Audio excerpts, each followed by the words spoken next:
Bismillahirrahmanirrahim. Assalamualaikum warahmatullahi wabarakatuh. Hello everyone, my name is Dava and today I want to tell you guys a story about Cinderella. Happy watching! Once upon a time, there lived an unhappy young girl.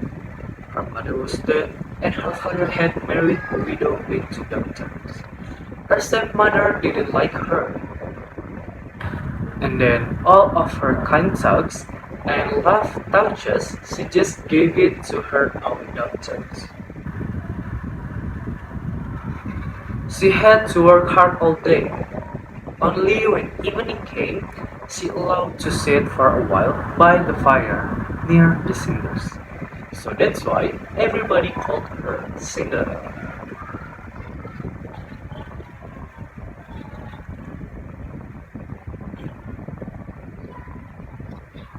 Cinderella used to spend long hours all alone talking to the cat. The cat just said, meow, which really means, cheer up Cinderella, you have something neither of your stepsisters, and that is beauty. Of course, it was quite true. The Cinderella, even she dressed in old dress, she still looked so beautiful. But the stepsisters, no matter how splendid and elegant their clothes, they are still look bad and always ugly. One day, beautiful new dresses arrived at the house. A ball was to be held at the palace, and the stepsisters were getting ready to go. Cinderella didn't even dare if she could go to or not. She knew very well what the answer would be. You're staying at home to wash all the dishes, scrub the floors, and then turn down the beds for your stepsisters. Cinderella said, oh God, how bad my life was. And then suddenly something amazing happened. As Cinderella was sitting all alone, there was a burst of light and a fairy appeared. Don't be sad, Cinderella, said the fairy. I know you would love to go to the ball, and you can. Cinderella just replied, how can I, dressed in old dress? And then the fairy just smiled. With a flick of her magic wand, Cinderella found herself wearing the most beautiful dress she had ever seen. Said the fairy, a real lady would never go to the ball with the foot. Quick, get me a pumpkin. And then the Cinderella said, okay, of course. Then the fairy turned to the cat. You, bring me the 7 of mist, and remember, they must be live.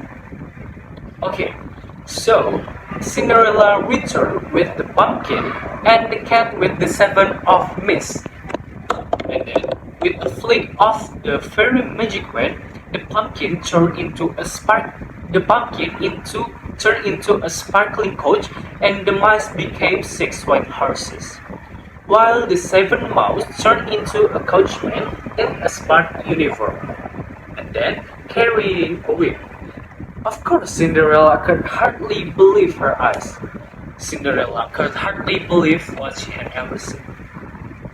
You should go to the ball, Cinderella, but remember, you must leave at midnight. This is when my spell ends. Your coach will turn back into a pumpkin, and then the horses will become this again. You will be dressed in rags and wearing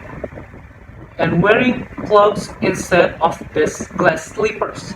Do you understand? And then Cinderella smiled and said, yes, I understand. Cinderella had a wonderful time until she heard the first stroke of midnight. She remembered what the fairy had said, and without a word of goodbye, she slipped from the prince's arms and ran down the steps. As she ran, she lost the slippers, but not for a moment did she dream of stopping to pick it up. If the last stroke of midnight were to sound, oh, what a disaster it would be. Out she fled and vanished into the night. The prince, who was madly in love with her, picked up the slipper and said to his ministers, "Go and search everywhere for the girl whose foot this slipper fits in the town. I will never be content until I find her." So the ministers tried the slippers on the foot of every girl in the town until only Cinderella was left. Oh, how it could be the ugliest girl I've ever seen. The the slipper fit on her, snapped the stepmother. "Tell the prince he ought to marry one of my two daughters. Can you see how ugly Cinderella is?" said the stepmothers. But it's still same with the reality. The shoe fit perfectly on Cinderella. Suddenly, the fairy appeared and waved her magic wand. In a flash, Cinderella appeared in a splendid dress, shining with beauty. Her stepmother and stepsisters, of course, didn't like it very, very much. And then the minister said, "Come with us, Cinderella. The prince is waiting for you." And then Cinderella married the prince, and they are left happily ever. So that's all the story of the Cinderella. I'm sorry guys if I'm making a mistake, and thank you for all of your attention. Wassalamualaikum warahmatullahi wabarakatuh. Bye guys.